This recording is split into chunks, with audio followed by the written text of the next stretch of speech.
Hello बच्चों, तो आज हम स्टार्ट कर रहे हैं हमारा हिस्ट्री का चैप्टर नंबर 2 जिसका नेम है राइटिंग एंड सिटी लाइफ। क्या नेम है?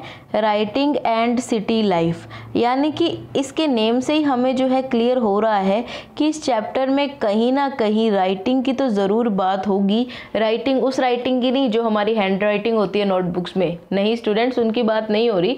ये हम बात कर रहे हैं कि राइटिंग, यानी कि देखो हमने फर्स्ट चैप्टर क्या पढ़ा था। पहले तो मैं आपको बिल्कुल सिंपल तरीके से समझाने की कोशिश करती हूँ कि फर्स्ट चैप्टर हमने रीड किया था स्टूडेंट्स ह्यूमन हिस्ट्री के बारे में, कि जो मानव है, जो ह्यूमंस है, वो सोसाइटी में कैसे इवोल्व हुए हैं, कैसे कैसे वो आए हैं। ठीक है, कैसे कैसे आए थे आप सभी को पता होना चाहिए कि पहले हमने पढ़ा था प्रीमेट कैटेगरी के बारे में। किन के बारे में पढ़ा था? प्रीमेट कैटेगरी के बारे में पढ़ा। फिर हमने देखा होमोनोइड के बारे में। ठीक है, होमोनोइड्स के बाद हमने किसके बारे में देखा? फिर हमने देखा था होमोनिड के बारे में। ठीक है, तो इन सब के बारे में हमने जो है धीरे धीरे जो डिस्कस करा हमारे प्रीवियस चैप्टर में। ठीक है, तो अब उस टाइम पे ना क्या हुआ था, ह्यूमन हिस्ट्री बनना स्टार्ट हुई थी। क्या हुआ था? स्टार्टिंग फेज था हमारी हिस्ट्री का। तो तब क्या था कि ह्यूमंस ही इवॉल्व हो रहे थे। तो तब के टाइम का हमारे पास क्या है, कोई भी रिटर्न जो एविडेंस होता है ना, सबूत, राइटिंग में जो सबूत होता है, रिटर्न जो सबूत होता है, वो हमारे पास नहीं था। जब क्या हुआ था, ह्यूमन हिस्ट्री बन रही थी, ह्यूमन जो है इवॉल्व हो रहे थे।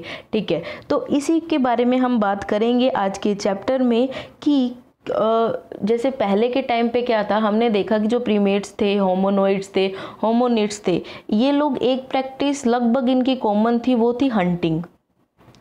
ठीक है, तो हंटिंग करते करते जो ह्यूमंस हैं वो कहाँ पर पहुँच गए? वो पहुँच गए थे, फार्मिंग तक पहुँच गए थे। तो वो कैसे पहुँचे, क्या सिस्टम था, क्या उनके पास तब टेक्निक्स थी, उस टाइम के हमारे पास कोई रिटर्न डॉक्यूमेंट्स है या नहीं। तो इन टाइप की चीज़ों के बारे में जो है हमने डिस्कस कर लिया था प्रीवियस चैप्टर में। हमने डिस्कस कर लिया था कि हमारे पास किसी भी टाइप के जो राइटिंग के जो अवशेष हैं, राइटिंग के जो एविडेंस है, वो हमारे पास नहीं थे। हमने क्या किया था, सिर्फ अंदाज़ा लगाया था। क्या किया था? अंदाज़ा लगाया था। हमने हमारे अकॉर्डिंग गैस कर लिया था कि उनका जो था वो इतना टाइम पीरियड रहा होगा, बिकॉज कोई एविडेंस नहीं था। बट अब जो हम बात करने जा रहे हैं, हम देखने जा रहे हैं कि जो राइटिंग कल्चर है, जो राइटिंग एविडेंस है, वो क्यों इतना ज़्यादा ज़रूरी है। कि इतना ज़्यादा ज़रूरी है कि आपका चैप्टर भी आ गया, ये चैप्टर नंबर 2 बन गया ना आपकी बुक्स का। तो यानी कि राइटिंग जो है, राइटिंग कल्चर कितना ज़्यादा इम्पोर्टेंट है हमारी हर चीज़ के लिए, हमारी हर सिविलाइजेशन के लिए, हमारी हर आउटगोइंग के लिए। क्यों जो राइटिंग कल्चर है वो बहुत ज़्यादा इम्पोर्टेंट है। ठीक है, अगर हमें कोई रिटर्न में कोई टॉपिक मिल जाता है, कोई चीज़ मिल जाती है, तो क्या है, हमें उस सिविलाइजेशन के बारे में या फिर उस टाइम के बारे में पता लगाना ज़्यादा क्या हो जाता है, आसान हो जाता है। बट अगर हमारे पास कोई एविडेंस नहीं है, कोई सबूत नहीं है, तो हम नहीं पता कर सकते। तो इस टाइप से जो था हमारे पास कोई भी राइटिंग जो एविडेंस था वो नहीं मिला। तो ये तो हमने बात कर ली हमारे चैप्टर नंबर 1 की। ठीक है, तो अब जो हमारा चैप्टर नंबर 2 है ना स्टूडेंट्स, ये किसके ऊपर बेस्ड है?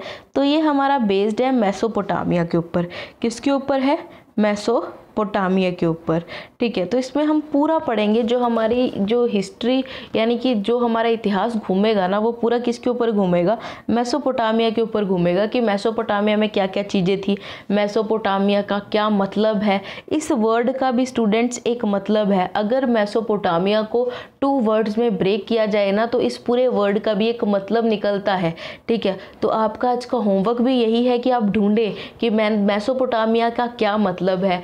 इसमें हम सब स्टडी करेंगे कि कैसे जो रिवर्स हैं, ठीक है, रिवर्स के बारे में, मेसोपोटामिया में किस टाइप के जो लोग हैं वो इवॉल्व हुए थे। ठीक है, कैसे वो राइटिंग में बिलीव करते थे, कैसे उन्होंने अपने कल्चर का डेवलपमेंट करा। तो इस सब के बारे में हम पढ़ेंगे हमारे चैप्टर नंबर 2 में, writing and the city life. आज की जो वीडियो थी स्टूडेंट्स, ये थी हमारी इंट्रोडक्टरी पार्ट, ताकि आपको पता लग सके ये जो चैप्टर है हम इस पे बात किसके बारे में करेंगे। ठीक है बच्चों, तो अब मिलते हैं हम हमारी नेक्स्ट वीडियो के साथ। उसमें हम करेंगे पार्ट नंबर 1 जो डिटेल तरीके से इस चैप्टर के बारे में होगा। ओके स्टूडेंट्स, अपनी स्टडी कंटिन्यू रखें। Thank you and have a nice day.